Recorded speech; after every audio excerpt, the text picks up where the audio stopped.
No. Hashtag Loziba in local governance. Hashtag Loziba Festival. My name is Lorraine Dovu, and I will be your moderator for today. Welcome to the third event of the Loziba Festival. And today we are joined by 4 phenomenal young women. Please, can you introduce yourself? Tell us a bit about who you are and what you've done and what you're doing. So I'll start with Nondutu Zobe. Thank you, Lorraine. I think you've partly introduced me. I'm Nondutu Zonimbe, and I have managed to publish 2 books. Both of them were published last year. The first one titled which was, I'm happy to say that it was nominated for the Royal Bulawayo Arts Awards last year.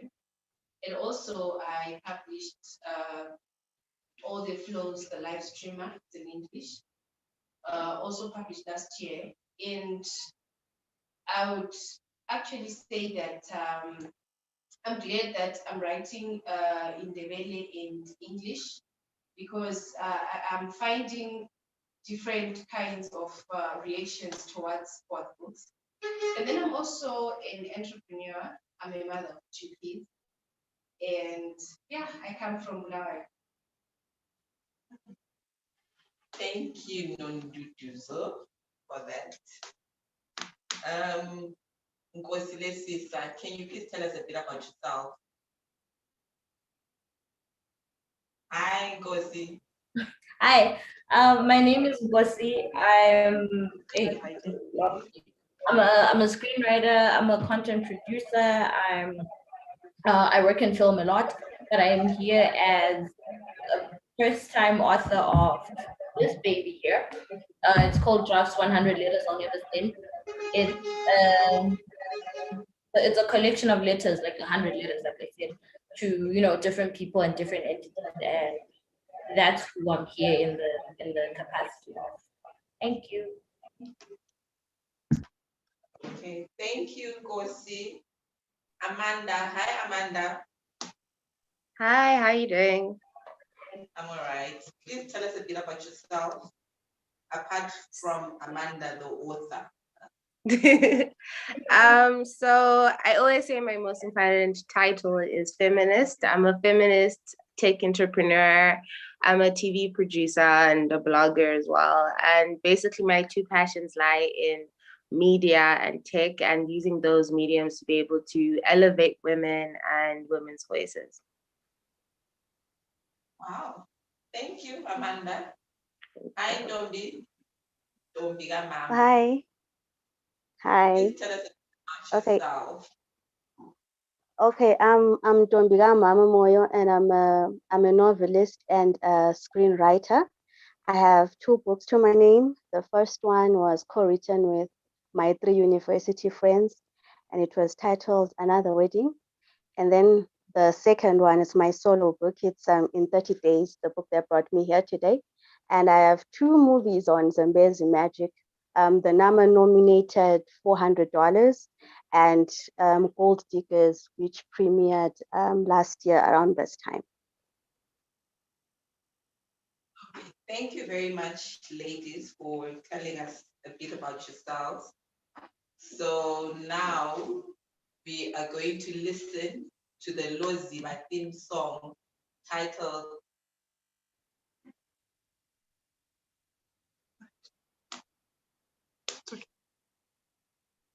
Okay. We're now going to listen to the Loziba theme song titled Parama. It was done by ladies from the Loziba movement, and it talks about the struggles that young people, or should I say young women, are going through on a daily basis. So enjoy.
Hashtag local Loziba in local governance.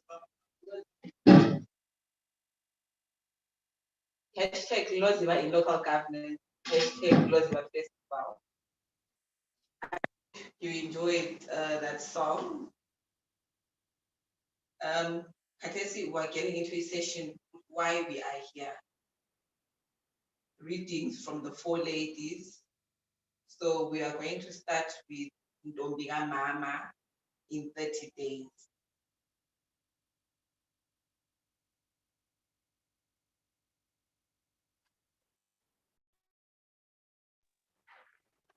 Okay, so I'll be reading from my book in 30 days. I'll be reading from the first chapter. Today, I'm doing just fine. The sound of raindrops knocking on the glass walls and windows just as I'm about to fall asleep is probably the most beautiful sound on earth. It reminds me of all the good things I've ever had. It fills me with the hope that everything will be okay as long as the rain keeps falling. The smell of freshly soaked soil is pure heaven with a romantic air to it. It makes me want to start a fire in the lounge and sit so close to it that the heat seeps into my skin. At least that's what rain used to do to me. Now, well, now it just fuels my depression. I feel like it's cheering me on as I sink more and more into myself, isolating every single person who's ever been there for me.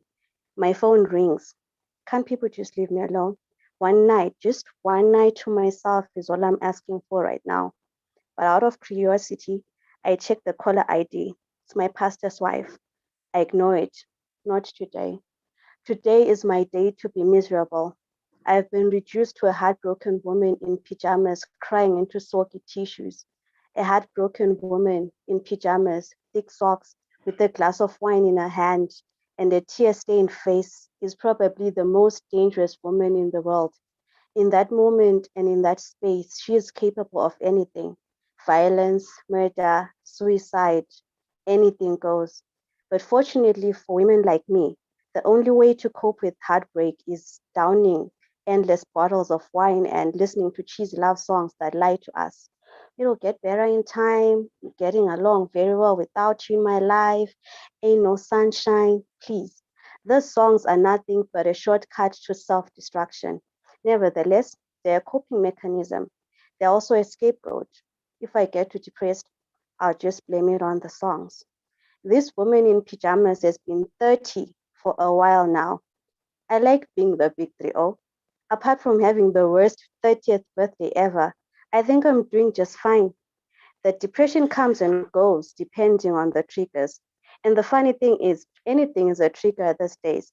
The other day, I was walking in the park during my lunch break and I saw some teenagers sharing a bottle of Coke and buns. I broke down in tears. If you ask me why I cried, I can't even tell you because I have no idea. I just felt the waterworks coming. Then this one time, while I was doing my Thursday grocery store run, I saw a middle-aged couple eating fresh grapes straight from the fruit stand. Obviously, they were stealing them and hoping they wouldn't be noticed. I found that so sweet and endearing. I cried. I've never been a crier. I was one of those kids who made fun of other kids for crying. Lately, though, it's like I'm a ticking cry bomb waiting to explode in tears, and I blame one man for this. I began making wedding plans the day I met my first serious boyfriend. I had boyfriends in high school, and they lasted about 2 seconds each, but this one, he was special, that's for sure. That's why I didn't hesitate to write everything down. A beautiful long-sleeved stark white mermaid gown made with the finest lace, an unforgettable get down to Vumadlo's lamb for our first dance, a tasty fruit cake whose top tie I would get to keep for our firstborn, Terry as my trusty maid of honor, and two other random people I couldn't care less about. As long as Terry was there, I'd be good to go. All this at a stunning garden venue in Bulawayo with the river backdrop that would simply go on and on and on. The groom, Kwezi Kumalo. I met Kwezi at my 21st birthday party, a party I didn't want to have that my parents insisted on. They felt that I'd be depriving them of their parental right to host a 21st for their only child. I'd never been a party person, and the thought of being put on blast in front of extended family, friends, and neighbors didn't sit well with me. I felt the party was a highly unnecessary expenditure, but did they listen? It didn't take me too long to realize that the party was never about me turning 21. It was about Mr. and Mrs. Ndebele being the parents who gave their only daughter and only child everything they thought she deserved in life. So the party was planned, and when I refused to help with the preparations, they simply found replacement Liana. Terry stepped in and took over. She chose everything from the music to the menu. I was secretly pissed. I didn't want that party. I wanted it to be such a flop that the next time my parents tried to do something for me without my cooperation, they'd think again. Terry got too comfortable and probably thought it was her party because she decided to invite a cousin at the last minute, a cousin I was tired of hearing about. I'd only met him once when I was 10 and couldn't be bothered about other people. My life had revolved around my Barbie dolls at the time. Over the years, that cousin had become a name, the name of a person who was a known dreamer. I was constantly hearing about his big plans that never went anywhere as far as I could tell. That boy basically wasted an entire private school education and nobody said anything. His grocery store had been a flop and had to be shut down. Terry had said it's something to do with taxes, but taxes my foot. The construction materials shop had come crashing down when everyone started venturing into the same market. And don't get me started on that idea of Fizz about making his own brand of wine. In all honesty, everything he touched seemed to fall apart, but no one could have been more proud of him than Terry. She was constantly singing his praises, and I eventually got tired of hearing his name. I wanted to meet him and find out what was so special about him, because the Kwezi I had met years ago was an awkward, scrawny, dark-skinned teenager who looked like he needed some serious TLC. And besides that, the pictures I had seen over the years didn't exactly reveal a lot, just that he was still dark-skinned, but at least gained some significant weight. She talked about him nonstop so clearly there had to be something outstanding about Kwezi Kumar. I'll stop here for today.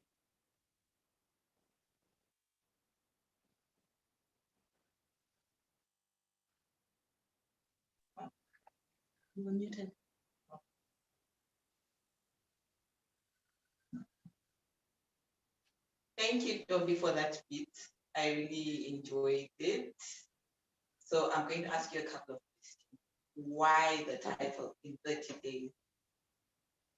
Okay, so the whole story takes place in a period of 30 days.